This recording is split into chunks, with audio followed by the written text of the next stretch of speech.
Então, meio de improviso, porque eu tô com um problema na minha câmera pessoal.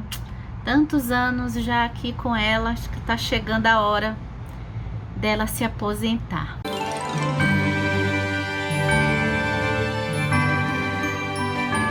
Mas eu não quero me aposentar deste YouTube.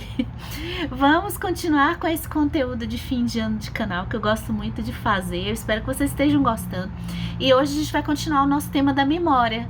Das memórias. O tema das memórias ficou bem presente, principalmente nesse segundo semestre. Eu me percebi adentrando mais assim nesse tema, que passou um carro cantando pneu, gente. Então eu dei uma pausada. Eu não sei se vocês perceberam, mas ok. E hoje a gente fala de Stefan Zweig, uma outra biografia, nesse caso autobiografia, mais precisamente a autobiografia do mundo de ontem. Stefan Zweig é um escritor renomado austríaco e que viveu no período das duas grandes guerras.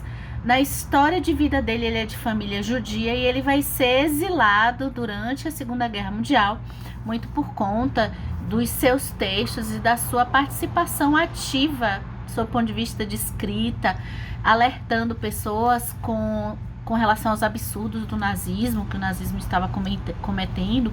Vem parar no Brasil, fica já desgostoso e vem depois a cometer suicídio em Petrópolis, no Rio de Janeiro.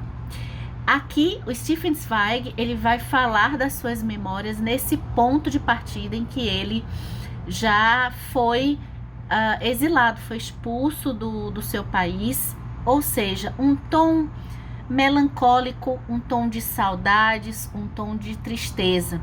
E Stefan Zweig foi aquela figura que a gente vai perceber se a gente for ler, para quem for ler esse livro, ou quem já leu, que a gente pode perceber o quanto de vida, de privilégios que ele teve.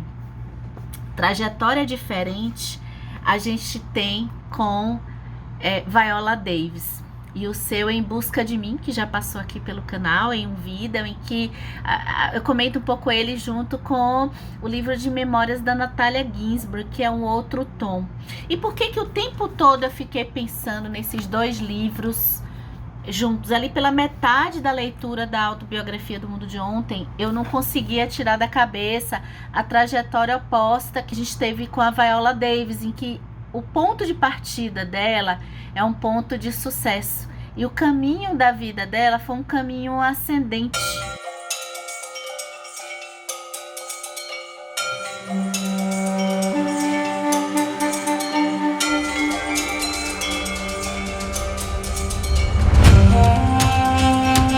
Esse tom de tragédia da vida, em que Viola Davis vive muito essa tragédia na sua infância e na sua juventude, o oposto vai se dar com Stefan Zweig.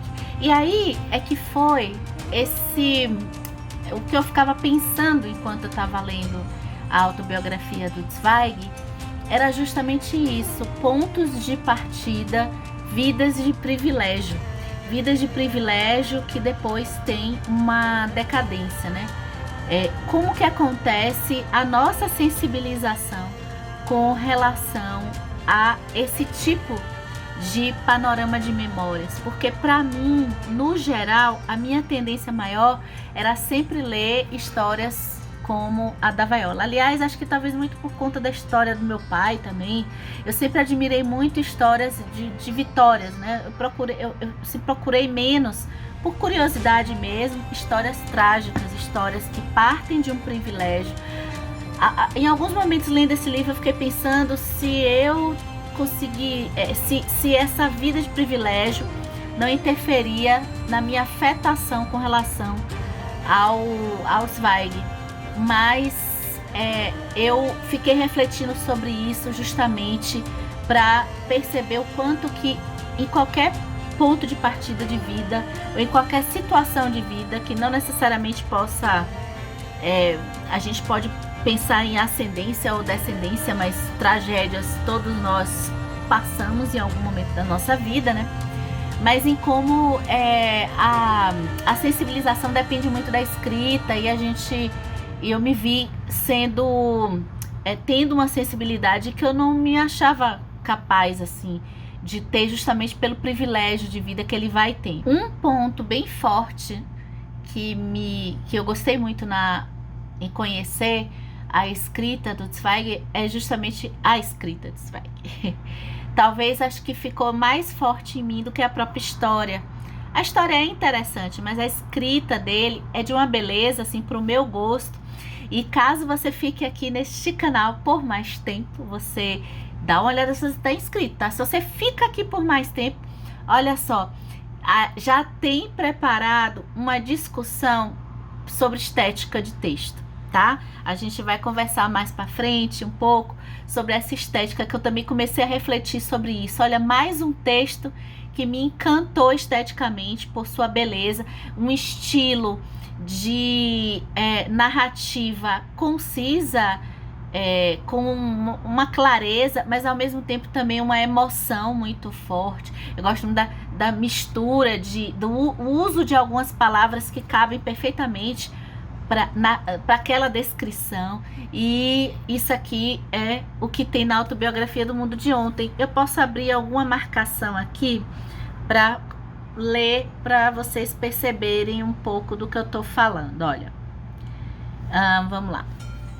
Não foi preciso muito tempo para que descobríssemos que todas as autoridades em quem confiávamos até então, escola, família, moral pública, comportavam-se de modo estranhamente pouco sincero nesse ponto da sexualidade. Isso aqui é uma parte que o Zweig vai passar por diversos assuntos. Esse aqui é o da sexualidade. Mas ainda que também de nós exigiam segredo e falta de sinceridade, pois pensava-se diferente sobre essas coisas há 30, 40 anos, comparando com o nosso mundo de hoje. Graças a uma série de fatores, a emancipação da mulher, a psicanálise freudiana, o culto esportivo ao corpo, a crescente independência da juventude, talvez em nenhum outro domínio da vida social tenha se operado uma transformação tão completa no espaço de uma geração como na relação entre os sexos. Enfim, e aí ele vai discorrer mais sobre isso. Então é esse o tipo de texto, assim, gostoso. Eu acho um texto elegante, assim, pro meu gosto. Mais pra frente a gente fala um pouco sobre texto. Então, um dos pontos altos aqui é eu pude ter uma história de vida passando como se fosse uma valsa, já que estamos na Áustria.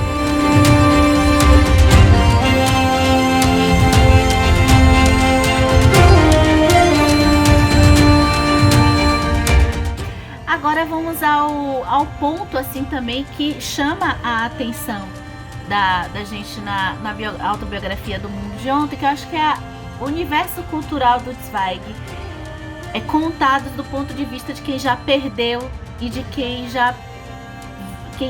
vê ali nessa ausência total de esperança diante do avanço do nazismo, o quanto de cultura foi perdida do seu local.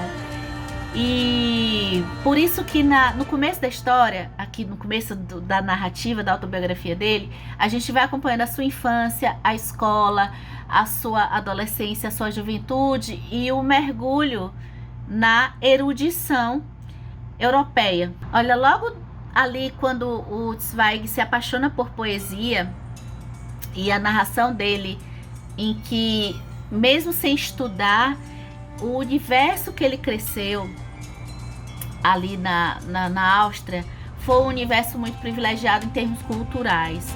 E um universo que, segundo ele, tinha efervescência cultural. Quando eu falo cultura, eu falo em teatro, música, poesia, dança. E isso acessível à grande maioria das pessoas, independente de classe. Inclusive, ele faz uma observação lúcida com relação a diferentes classes convivendo em espaços públicos e conversando, desde um jardineiro até um professor erudito, diante da arte, porque eles conversavam sobre arte, sobre pintura, sobre tudo. Então parecia assim até uma espécie de local meio utópico, né?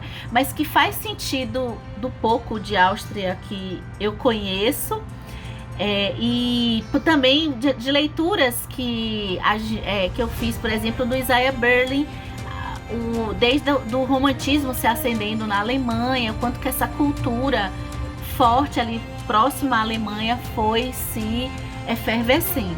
E aí, para pessoas, então a gente vai passar por literatura, é aqui que eu conheço o Rilke, que é uma figura que fala muito de uma forma tão bonita que eu quis conhecer o trabalho do Rainer Maria Rilke, e outros intelectuais que ele vai passar na parte da literatura. Eu me interessei bastante. Agora vem um ponto, digamos assim, negativo, muito entre aspas, né?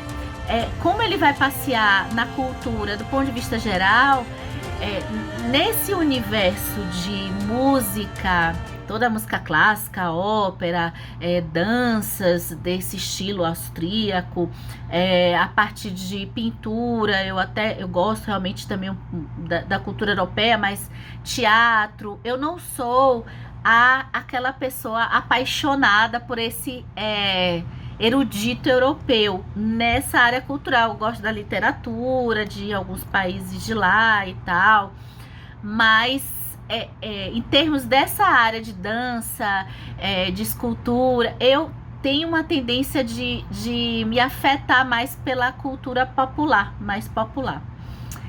Então, por conta disso, eu acho que para mim eu não tenho esse aproveitamento afetivo tão forte nesses momentos em que ele vai passear, rodar. Ele vai para os Estados Unidos, ele vai para a França, ele vai para a Inglaterra, e trazer essas experiências de pessoas que ele pôde conviver, que ele aprendeu, e não é à toa que ele se destacou no ramo da literatura, escrevendo para diversos jornais e obtendo o seu nome, de certa forma, na fama.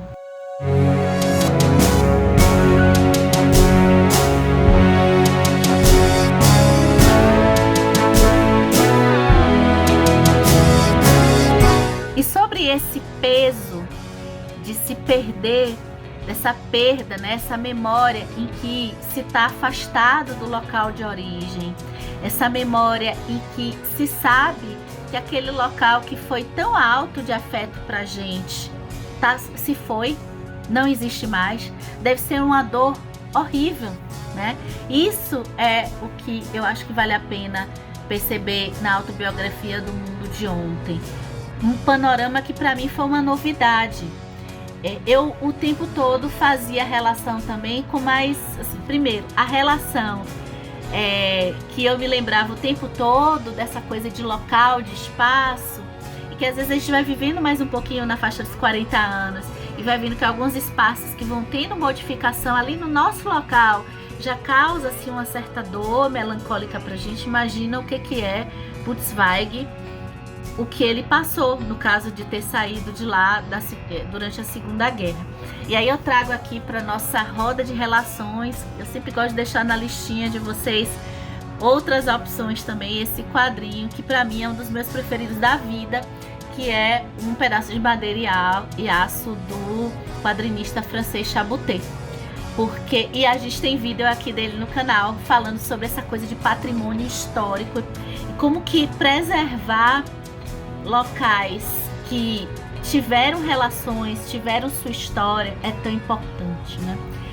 E o tempo todo eu pensava de Um Pedaço de Madeira e Aço, nessa coisa que o Zweig o tempo todo, mesmo quando ele não está falando sobre esse assunto, a perda está dentro do texto o tempo inteiro.